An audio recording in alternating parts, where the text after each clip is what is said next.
जी rally में आए, आपको भी पता है क्यों आए रैली में। सुप्रीम कोर्ट ने एक ऑर्डर जारी करा, 8 साल से जिसकी लड़ाई केजरीवाल जी लड़ रहे हैं उसके ऊपर एक ऑर्डर जारी करा कि दिल्ली का जो मालिक है वो केजरीवाल, जो दिल्ली के सीएम है वही रहेंगे, जिसमें एलजी का कोई मतलब नहीं रहेगा। लेकिन केंद्र सरकार नहीं चाहती कि दिल्ली का मालिक केजरीवाल रहे और दिल्ली की जनता के लिए सोचे। जो 200 यूनिट बिजली दिल्ली को फ्री मिल रही है वो केंद्र सरकार चाहती कि ना मिले। जो महिलाएं बस में फ्री जा रही है वो केंद्र सरकार चाहती है कि महिला बस में फ्री में ना जाए। जो राशन फ्री में मिल रहा है वो केंद्र सरकार चाहती है फ्री में ना मिले। जो पानी 21,000 लीटर महीने में फ्री मिल रहा है वो केंद्र सरकार चाहती है कि दिल्ली की जनता को वो फ्री ना मिले। कई ऐसी सुविधाएं 170 जो डोर स्टेप डिलीवरी है वो चाहती है कि जनता को फ्री ना मिले। इसी के लिए लड़ाई लड़ने के लिए सुप्रीम कोर्ट तक केजरीवाल जी गए, जिसके ऊपर ऑर्डर मिला। 5 जजों की बेंचों ने ऑर्डर दिया कि 5 जजों की बेंचों ने ऑर्डर दिया कि दिल्ली का मालिक केजरीवाल है, लेकिन उस पर अध्यादेश लाने की क्या जरूरत थी। हम तो मोदी जी से ये पूछना है कि उस पर अध्यादेश लाने की क्या जरूरत थी। आखिर क्या दिल्ली की जनता से प्यार नहीं है मोदी जी को, या दिल्ली की जनता को पसंद नहीं करते मोदी जी? आखिर बता दें कि सुप्रीम कोर्ट के अध्यादेश के ऊपर, सुप्रीम कोर्ट के ऑर्डर के ऊपर अपने अध्यादेश लाने की जरूरत क्या थी। आज इसीलिए हम यहाँ पर इकट्ठा हैं। हमारे अभी कुछ देर में हमारे केजरीवाल जी आएंगे, हम उनको सुनेंगे और सारी बारीकियां वो बताएंगे कि किस तरीके से वो लड़ाई लड़ रहे हैं, क्योंकि अंदर की लड़ाई वो लड़ रहे हैं। उनको मालूम है किस तरीके से परेशान किया जाता है, किस तरीके से एलजी साहब फाइल रोक देते हैं, वो सब जानते हैं। क्या क्यों आए हैं यहाँ पे? केजरीवाल को जिताना है। केजरीवाल के लिए आए हम। केजरीवाल के लिए आए हैं, उन्हें जिताएंगे। क्यों आए आप? हम आए हैं अपने विधायक महेंद्र यादव के समर्थन में और केंद्र सरकार की तानाशाही के खिलाफ प्रदर्शन के लिए। हम जनकपुरी से आए हैं। हम केजरीवाल सरकार को, आगे लोकसभा को प्रधानमंत्री बनाएंगे। ये केजरीवाल को, मोदी को वोट नहीं मिलेगा, केजरीवाल बनेगा प्रधानमंत्री या राहुल गांधी। मोदी को चाय पिलवाएंगे, गुजरात भगाएंगे, दिल्ली से भगाएंगे इसको। ये आदमी सही नहीं है। हाँ, गुजरात भगाएंगे इसको, चाय पिलवाएंगे मोदी को, चाय का होटल वापस खोलेगा। हम यहाँ पे अध्यादेश के खिलाफ जो लड़ाई है ना उसके लिए आए हैं।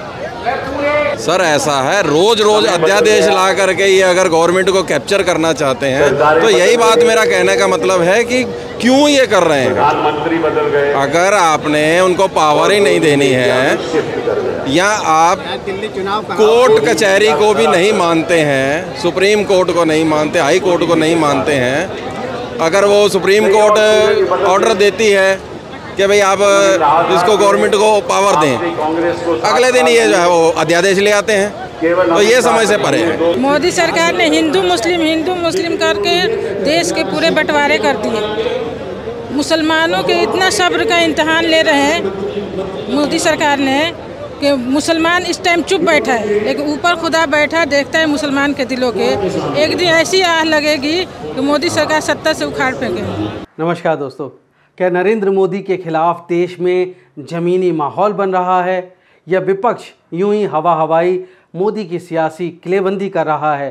ये जानने के लिए मैं आज खुद मैदान में उतरा। मौका था आम आदमी पार्टी का दिल्ली के रामलीला मैदान में महारैली का। रैली में ज़बरदस्त भीड़ थी। दरअसल दिल्ली के मुख्यमंत्री अरविंद केजरीवाल ने मोदी सरकार के उस अध्यादेश के खिलाफ आज रैली का आयोजन किया था, जिस अध्यादेश ने दिल्ली सरकार की सारी पावर छीनकर केंद्र सरकार मनोनीत दिल्ली के लेफ्टिनेंट गवर्नर यानी उपराज्यपाल को दे दी। देश की सर्वोच्च अदालत ने 11 मई को फैसला सुनाया था कि सार्वजनिक व्यवस्था, पुलिस और भूमि जैसे विषयों को छोड़कर अन्य सेवाओं पर दिल्ली सरकार के पास विधायी यानी लेजिस्लेटिव और प्रशासनिक यानी कि एडमिनिस्ट्रेटिव कंट्रोल है।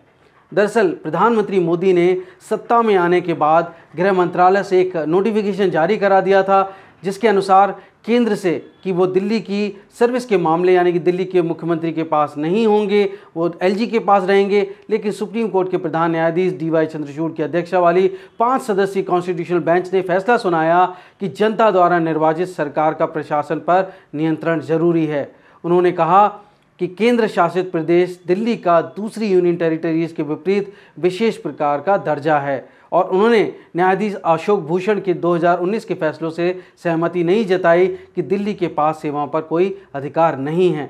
सुप्रीम कोर्ट के निर्णय के खिलाफ जाकर केंद्र सरकार राष्ट्रीय राजधानी क्षेत्र दिल्ली संशोधन अध्यादेश 2023 लेकर आई। इसके तहत दिल्ली में सेवा दे रहे डायनिक्स कैडर के ग्रुप ए अधिकारियों के तबादले और उनके खिलाफ अनुशासनात्मक कार्रवाई के लिए राष्ट्रीय राजधानी लोक सेवा प्राधिकरण गठित किया जाएगा। डायनिक्स कैडर में दिल्ली, अंडमान निकोबार, लक्षद्वीप, दमन एंड दीव, दादरा और नागर हवेली सिविल सर्विसेज आती हैं। अगर सरल शब्दों में कहें तो इस अध्यादेश के तहत अधिकारियों की ट्रांसफ़र और पोस्टिंग से जुड़ा आखिरी फैसला लेने का हक उपराज्यपाल को वापस दे दिया गया है। अब इस तथाकथित प्राधिकरण में कौन कौन होगा? प्राधिकरण में 3 सदस्य होंगे, दिल्ली के मुख्यमंत्री, दिल्ली के सचिव और दिल्ली के गृह प्रधान सचिव। दिल्ली के मुख्यमंत्री को वैसे तो इस प्राधिकरण का अध्यक्ष बनाया गया है, लेकिन ट्रांसफ़र पोस्टिंग का आखिरी फैसला यानी कि वीटो दिल्ली के उपराज्यपाल यानी कि एक तरह से केंद्र के पास ही होगा। केंद्र सरकार के इस अध्यादेश के खिलाफ मुख्यमंत्री अरविंद केजरीवाल ने पिछले दिनों विपक्ष के कई नेताओं, जिसमें वेस्ट बंगाल की चीफ मिनिस्टर ममता बनर्जी, तमिलनाडु के मुख्यमंत्री एम के स्टालिन, तेलंगाना के मुख्यमंत्री और बीआरएस प्रमुख के चंद्रशेखर राव, बिहार के मुख्यमंत्री नीतीश कुमार के अलावा एनसीपी अध्यक्ष शरद पवार और शिवसेना यूबीटी प्रमुख उद्धव ठाकरे से मुलाकात की थी। अब महारैली में केजरीवाल ने क्या कहा, ये मैं आपको अनकट सुनाता हूं। वंदे! आज इतनी भारी संख्या में दिल्ली के कोने कोने से आए हुए मेरे प्यारे भाइयों, बहनों, माताओं, बुजुर्गों, बच्चों, आप सब लोगों को मेरा नमस्कार, सबको मेरा प्रणाम। मैं देख रहा हूं जहां तक नजर जा रही है पीछे कम से कम 1 लाख लोगों के यहां पे 1 लाख लोग मौजूद हैं और मैं अभी आ रहा था, कम से कम 20-25 हजार लोग प्रसार करना। ये कहानी एक राजा की है, एक चौथी पास राजा की कहानी है, एक अहंकारी राजा की कहानी है, एक भ्रष्टाचारी राजा की कहानी है। आप लोगों ने राजा और रानी की कई कहानियां सुनी होंगी। इस कहानी में राजा तो है, रानी नहीं है।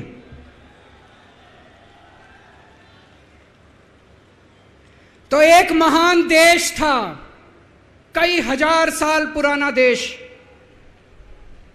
उस देश के एक गांव में एक बच्चा पैदा हुआ, बहुत गरीब घर में एक बच्चा पैदा हुआ। तो जैसे गांव के अंदर बच्चा पैदा होने पे ज्योतिषी आते हैं, ज्योतिषी आके बच्चे का भविष्य बताते हैं, ऐसे गांव का ज्योतिषी आया, उसने बच्चे की कुंडली देखी और बच्चे की मां को बोला कि माई, तेरा बेटा बड़ा होके बहुत बड़ा सम्राट बनेगा। माई को समझ नहीं आया, मैं इतनी गरीब, मेरा परिवार इतना गरीब, मेरा बेटा सम्राट कैसे बनेगा। खैर बच्चा धीरे धीरे बड़ा होने लगा। गांव के सरकारी स्कूल में उसका एडमिशन करा दिया। उसका पढ़ने लिखने में मन नहीं लगता था। पढ़ते पढ़ते, क्लास करते करते चौथी में आके उसने नाम कटवा लिया। उसका पढ़ाई लिखाई में मन नहीं लगता था। बगल में, गांव के बगल में एक रेलवे स्टेशन था। घर में बहुत गरीबी थी। वो बच्चा वहां स्टेशन पे जाके चाय बेचने लगा।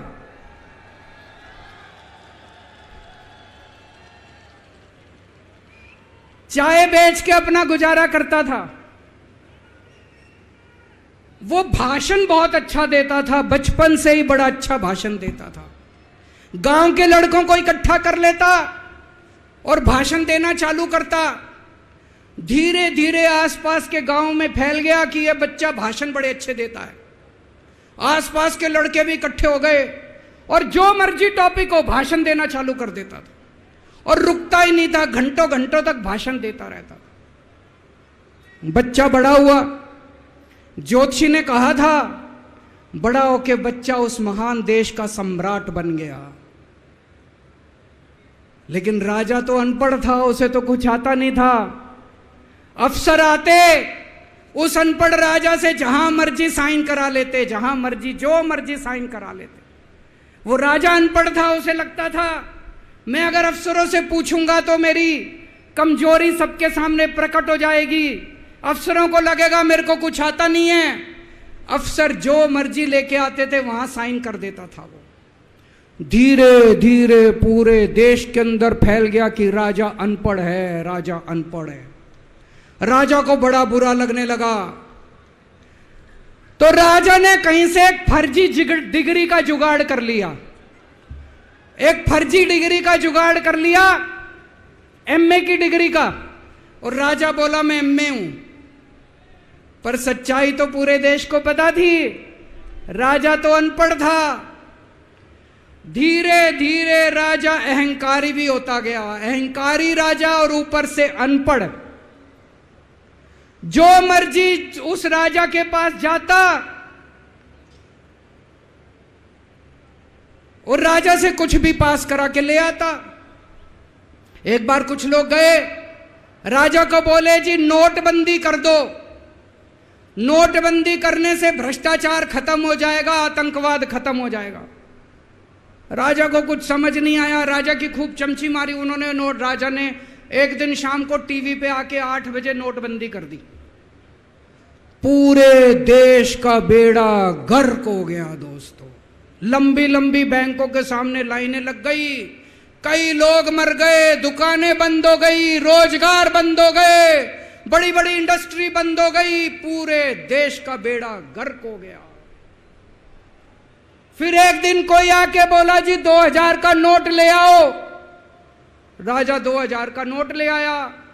4 साल बाद कुछ लोग आके बोले जी 2000 का नोट बंद कर दो। राजा ने 2000 का नोट बंद कर दिया। राजा को अक्ल तो थी नहीं, बेवकूफ था, अनपढ़ था। कभी 2000 का नोट चालू करता था, कभी 2000 का नोट बंद करता था। एक बार कुछ लोग आके बोले जी ये किसानों के कानून बना दो, इस कानून से किसानों का भला होगा। राजा ने कानून बना दिए, पूरे देश के किसान सड़कों पे उतर आए। 750 किसान मर गए आंदोलन में, और 1 साल के बाद राजा को वो तीनों कानून वापस लेने पड़े। एक बार उस देश के अंदर बहुत बड़ी महामारी फैल गई, चारों तरफ महामारी फैल गई, लोग मरने लगे। किसने आके बोला जी थाली बजवाओ तो देश ठीक हो जाएगा। तो राजा ने पूरे देश में थाली और चम्मच बजवा दिए। महामारी तो नहीं बची, महामारी तो फैली रही। किसी ने आके कहा जी डॉक्टरों की जरूरत पड़ेगी, दवाइयों की जरूरत पड़ेगी, इंजेक्शन की जरूरत पड़ेगी, तब महामारी रुकेगी। राजा अपने दोस्तों का बड़ा ख्याल रखता था। उसके दोस्त थे। एक दोस्त ने 10,000 करोड़ रुपए चोरी कर लिए, राजा ने उसको देश से भगा दिया। दूसरे दोस्त ने 20,000 करोड़ चोरी कर लिए, राजा ने उसको भी देश से भगा दिया। पर एक दोस्त ऐसा था जिससे राजा की ज्यादा ही दोस्ती थी।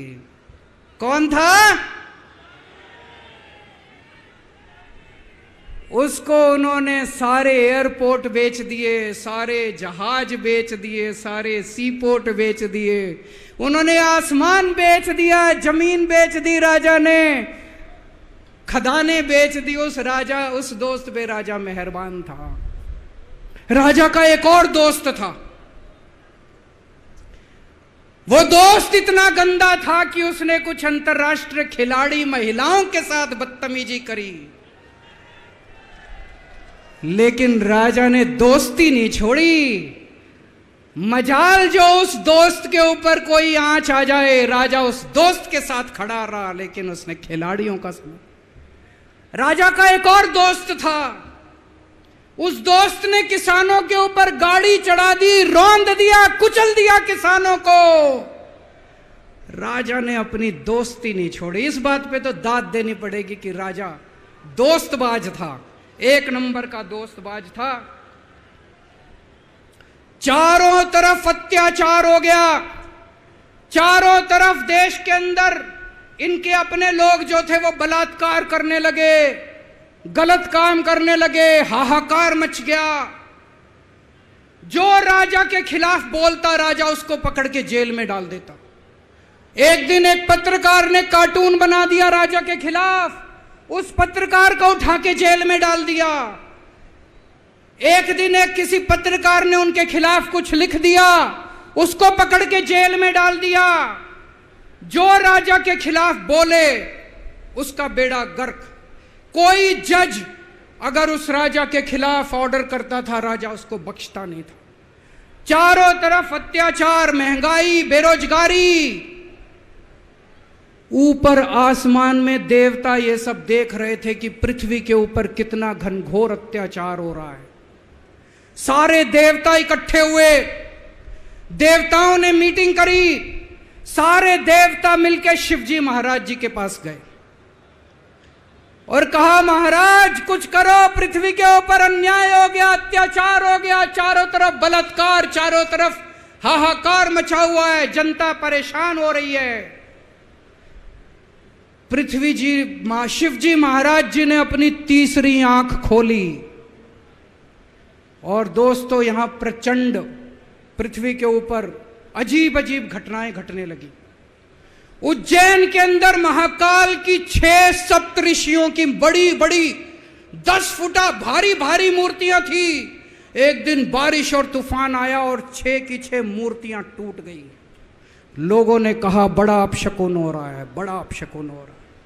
एक दिन एक ट्रेन एक्सीडेंट हो गया, 250 से ज्यादा लोगों की मौत हो गई। लोगों ने कहा बड़ा अपशकुन हो रहा है।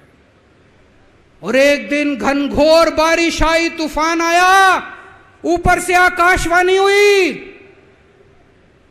सारे देश की जनता को भगवान ने कहा कि आप महान देश के लोग हो, क्या कर रहे हो, उठो, खड़े हो जाओ और इस अहंकारी राजा के खिलाफ सब लोग मिलकर आवाज उठाओ।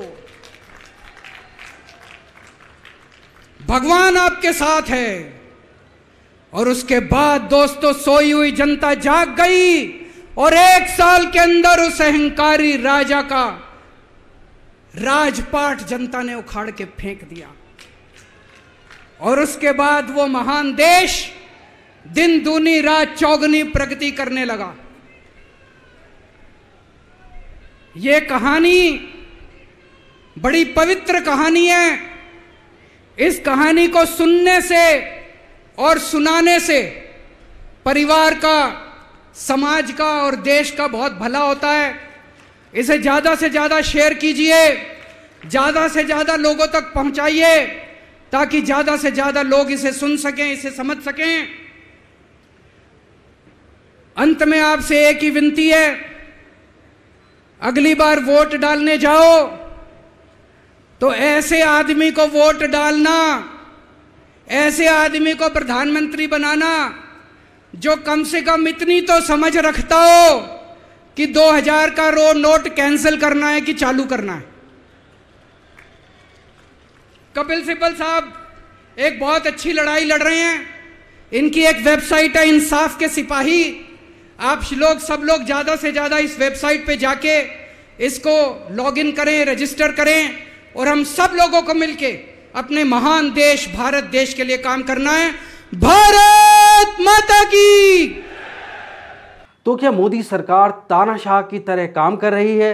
रैली में भीड़ देखकर लगता है आज अरविंद केजरीवाल को रैली में जबरदस्त जन समर्थन मिला है। हमें वही दिन याद आ गया जो अन्ना हजारे के समय में रैली हुई थी। कुछ वैसा ही जन सैलाब आज भी देखने को मिल रहा है और वो भी परिवर्तन के लिए था और ये भी परिवर्तन के लिए है। अब देखते हैं आगे क्या परिवर्तन होता है। क्यों चाहते हैं परिवर्तन? परिवर्तन इसलिए चाहते हैं क्योंकि जो जनता का अधिकार है वो जनता से अगर छीना जाएगा तो किस बात का लोकतंत्र। लोकतंत्र तो तभी माना जाएगा जब जनता का अधिकार उसके हाथ में हो और वो अपनी जो भी अपना प्रतिनिधि चुन सके। लोकतंत्र नहीं है इस देश में। बीजेपी तो इतनी बड़ी पार्टी है, वो भी तो लोकतांत्रिक पार्टी है। इलेक्शन हुए, इलेक्शन के बाद ही तो सरकार। हम दिल्ली में रहते हैं, हम दिल्ली की बात जानते हैं। दिल्ली में तो हमें ऐसा कुछ नहीं दिख रहा है। अच्छे काम के लिए, उनका हौसला बढ़ाने के लिए कि वो अब अच्छा करेंगे। और जैसे वुमेन्स के साथ इतनी प्रॉब्लम हो रही है, आप सब देख ही रहे हो, इसलिए कि वो कुछ तो अच्छा करेंगे ही। और एजुकेशन तो उन्होंने बहुत अच्छी करी है सर ने, तो ये भी काफ़ी अच्छा है। उसी तरीके से आप किसको पसंद करती हैं, अरविंद केजरीवाल को, राहुल गांधी को, या प्रधानमंत्री मोदी को? अरविंद केजरीवाल। आज बीजेपी ने दिल्ली की सरकार और दिल्ली के लोगों के साथ धोखा किया है, उसके विरोध में आज पूरी दिल्ली रामलीला मैदान में इकट्ठी हुई है। और मैं बताना चाहता हूं कि बीजेपी वालों, तुम कितनी भी कोशिश कर लो, हम लोग झुकेंगे नहीं, हम लोग रुकेंगे नहीं, और 24 में तुम्हें सातों की सातों सीटों पे हराएंगे, ये हम ऐलान कर रहे हैं रामलीला मैदान से। आप देखते जाओ, ये बीजेपी वालों को हम पूरे देश से भगा देंगे। और आज जो उन्होंने काला अध्यादेश जारी किया है, इस अध्यादेश के खिलाफ में पूरी दिल्ली की जनता साथ में है, और आम आदमी पार्टी सारी सड़कों पर निकलकर इसका विरोध करेंगे, और इस अध्यादेश को जब तक वापस नहीं लेंगे ये लड़ाई जारी रहेगी। ने जो दिल्ली की पावर जो सुप्रीम कोर्ट ने दी थी, सुप्रीम कोर्ट की संवैधानिक पीठ ने दी थी, उसको केंद्र सरकार अध्यादेश ला करके ख़त्म कर दिया।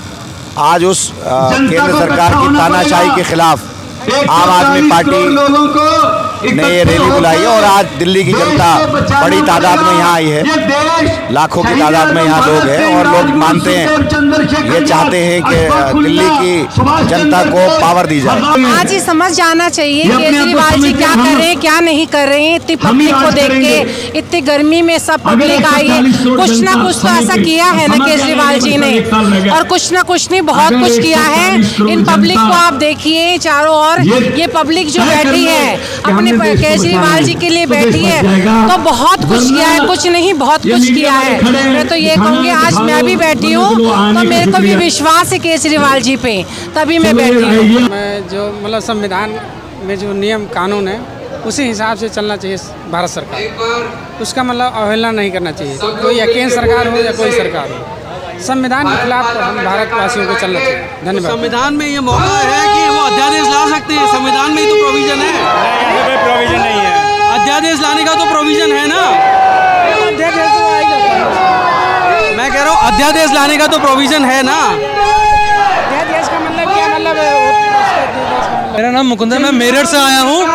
इधर मुझे पता चला कि आज रामलीला मैदान में अरविंद केजरीवाल जी आ रहे हैं, और पंजाब के माननीय मुख्यमंत्री श्री बाबा भगवंत सिंह मान जी आ रहे हैं। उन्हें देखने के लिए हम सपोर्ट करने के लिए मेरठ से आए इधर। आप नेताओं और अरविंद केजरीवाल को सुनकर रैली से जो लोग निकल रहे थे, उनमें से कुछ के विचार मैंने जानने की कोशिश की, आप भी सुनिए। मोदी सरकार का घमंड है, ये तानाशाही है, प्रजातंत्र नहीं है। प्रजातंत्र की सरकार, चुनी हुई सरकार, दिल्ली सरकार, उनके अधिकार सुप्रीम कोर्ट ने ऑर्डर कर दिए, उसके बाद जबरदस्ती कर रहे हैं। तो आगे इसका रिजल्ट सारी स्टेटों में, दिल्ली में, सेंटर में 24 में इसका रिजल्ट भुगतना पड़ेगा। पब्लिक बहुत नाराज है।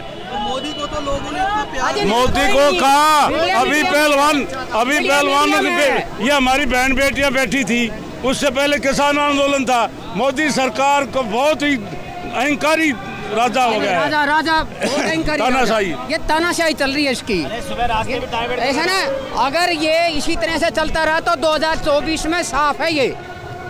अभी तो नौजवानों का रोजगार का देखना, हर घर में बेरोजगार बच्चे हैं, यानी कोई रोजगार नहीं है, खाली एडवर्टाइजमेंट पैसा खर्च करता है ये, यानी पब्लिसिटी बनाता है।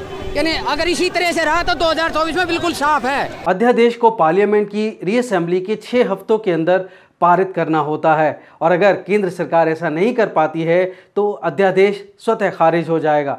आप केंद्र सरकार के इस अध्यादेश और मोदी सरकार की कार्यशैली के बारे में क्या सोचते हैं, कमेंट बॉक्स में सभ्य और मर्यादित भाषा में लिखकर अपनी राय जरूर दें। चैनल सब्सक्राइब नहीं किया है तो प्लीज़ मेरे चैनल को सब्सक्राइब कीजिए। धन्यवाद। जय हिंद। वंदे मातरम।